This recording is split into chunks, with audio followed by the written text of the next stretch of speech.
Well, hello everybody. It is Thursday, October 17th, 2013, in the year beyond Thunderdome, and the day after the apocalypse was postponed. I know a lot of you have been asking me to talk about this recent government shutdown and the dummy crooks and Republithugs, and anything I say on the matter is going to upset one or the other camp. But here goes. All right, first the Republicans. You guys, you guys are just. I mean, come on. Opposed to Obamacare though you may be, and I certainly am, you don't get to your objective by shutting down the government and basically playing brinksmanship with the national credit. And we'll be talking about that. And the reason I'm putting that is because I do have a number of stories that surfaced during the government shutdown that I want to talk about.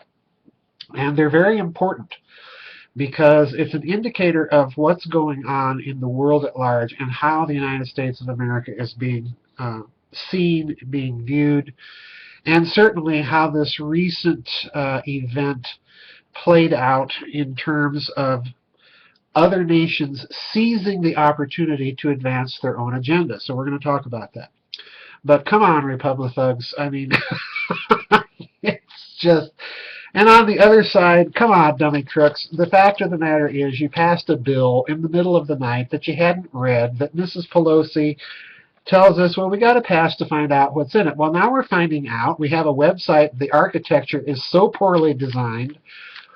People are not able to log on. Those that do are finding out their premiums are skyrocketing, and we all knew they would. Come on, this has always been the goal, is to have it so expensive that they move to single payer socialized medicine. That's always been the goal. So not negotiating, not budging.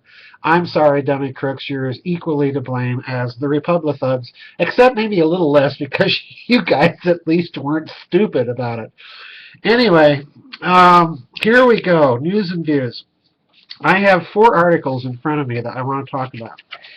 And though I'm loath to do much by way of relying on the InfoWarsPrisonPlanet.com website too much, they did break this very interesting story about Chase Manhattan Bank, the bank that basically manages the food stamp card system. So remember that the next time you have government checks not coming through or EBT cards allowing you to go in and basically run up the tab, well, point the blame not at the Republicans, not at the dummy crooks, point the blame at Chase Manhattan. There's something going on here, folks, and it's not good. The article from Alex Jones states that Chase Manhattan has now limited international wires to $50,000. And there is an interesting statement in this article I want to draw your attention to. It says, quote, in saying that international wire transfers are too much of a risk, Chase Bank might as well be bankrupt because it is telling you there is no money to withdraw. And I suspect very strongly that that's the case, and that there is also a tie-in here to the New York Federal Reserve, the recent demands of various countries to repatriate their gold, and the New York Federal Reserve simply saying no. Okay? So in other words, confidence in the American financial system and therewith the Western financial system is crumbling before our eyes, and the banksters are putting into steps all the mechanism, all the resources to basically pull a grease and rob everybody blind. That's what they do. That's what they're good at. Now, there's another little thing in this um, scheme that I'll get to later. I hope I'll remember it.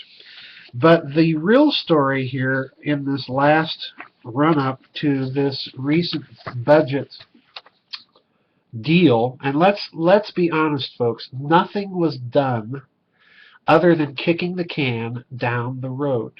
All right, nothing substantive was done to alleviate the massive deficit in the United States of America? Absolutely nothing. So once again, Congress has played its typical role, and we're seeing now the effects of the rampant polarization that is taking place in this country. And I think, again, that's by a certain amount of design.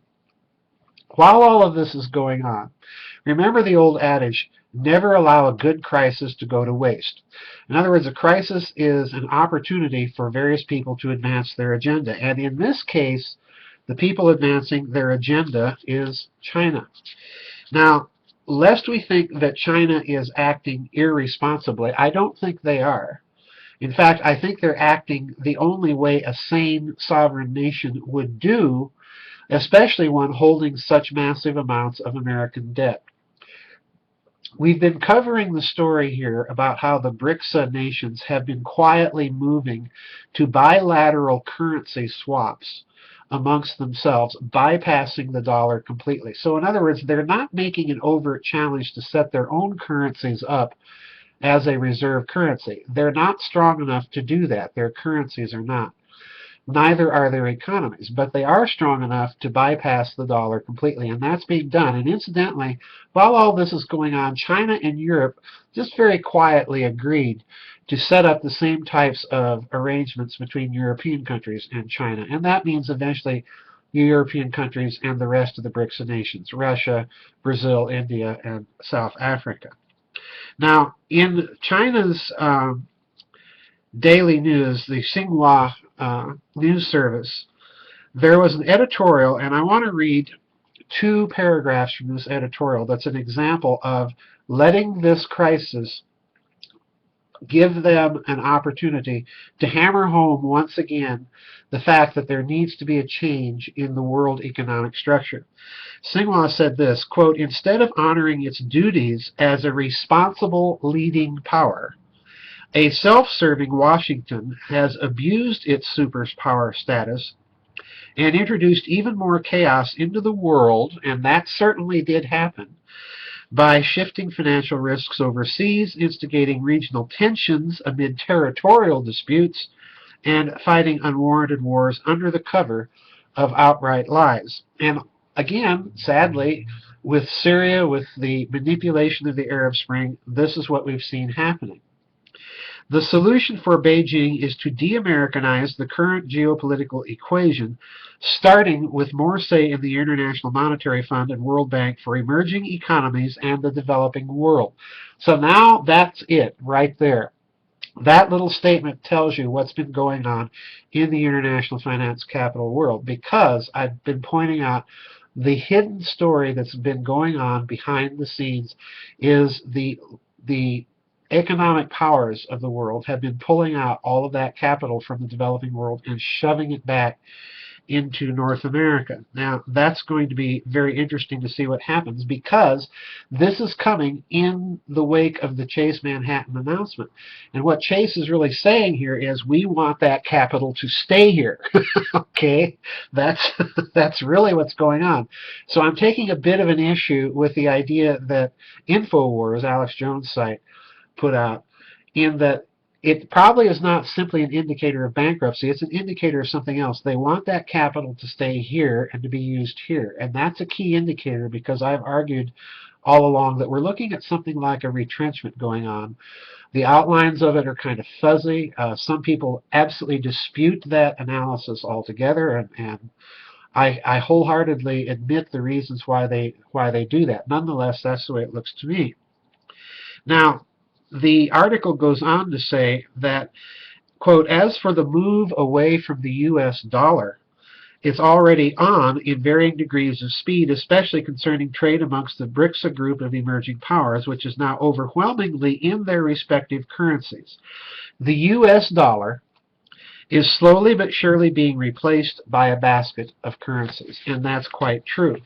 So in other words, the thing I would have you look at now is, again, keep your eye focused on the bond markets. This is where the action used to be, and now with this crumbling of confidence in the U.S. dollar, those treasuries are not looking so good. So following my friend Catherine Austin Fitts' idea, I think you're going to see more equity-based financing. You're going to see a move away from debt-based financing, and that serves the powers that be, the financial powers that be, very well, because of course blowing up the prices of real estate, moving in and foreclosing and gaining that property for a few pennies on the dollar, that's very profitable.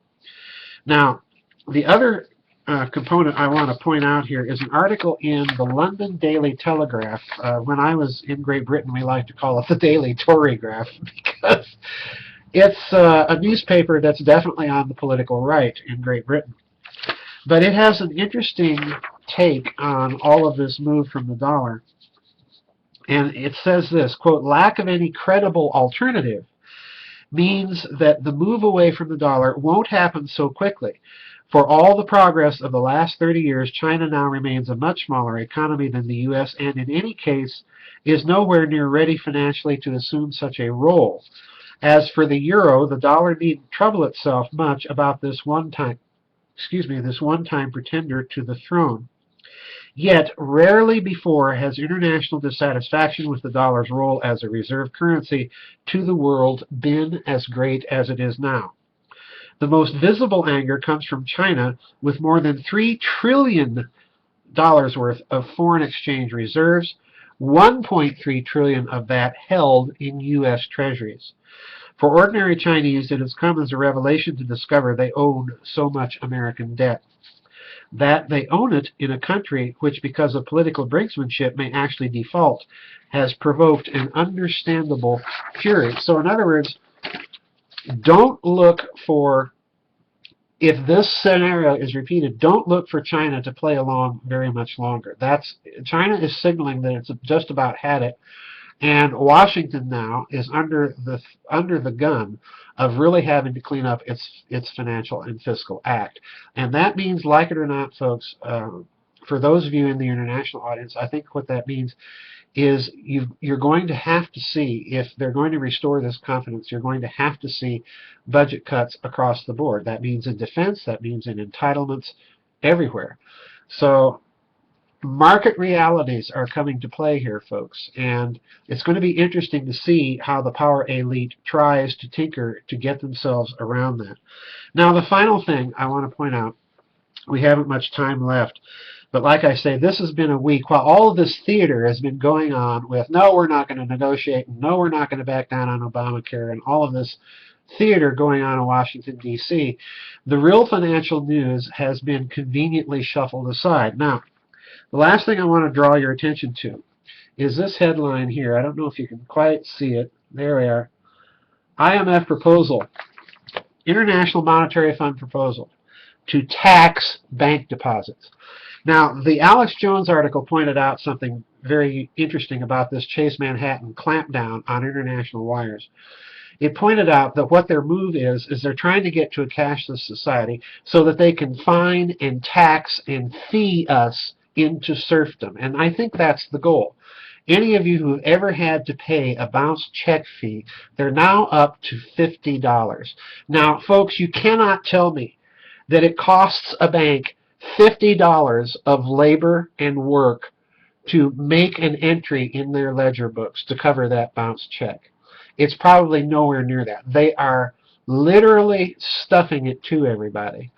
And now they want to tax deposits. So in other words, the interest rate problem is now so deep that deposits are no longer even money makers for them. The whole system of hidden finance, derivative bubbles is now so much larger, and so much of their business is tied up in that the average customer in these big mega banks is more of a nuisance and more of a cost to them than that lucrative trade in paper, in what I would consider totally fraudulent systems of securities. So in other words, I'm certainly not a financial advisor or anything, but I have never used and never liked these big mega banks. The smaller the bank and the more local it is, that's always been my preference. And I think you're going to see more and more of this. But again, they're simply not going to get around market trends. That's only going to make smaller banks more competitive.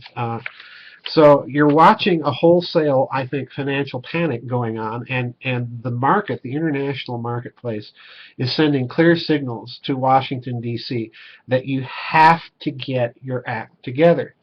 And this ideological brinksmanship that we've seen both from the right and the left, let's be honest, this brinksmanship is no longer going to play. It is hurting the credit of the nation. So, while it's certainly true Obamacare is hurting people, this shutdown also hurt people. So I get rather tired of the Republicans telling me that, we're looking out for the people being hurt. Well, in the process, they're hurting people. So, folks, Harry Reid, get your act together. John Boehner, get your act together. Barack Obama, compromise. All right? That's the name of the game. We're about fed up with all of you out here in the heartland. For those of you in the international audience, pardon my American-centered rant this week, but I had to get it off my chest. Anyway, we'll see you on the flip side, everybody. Bye-bye and God bless.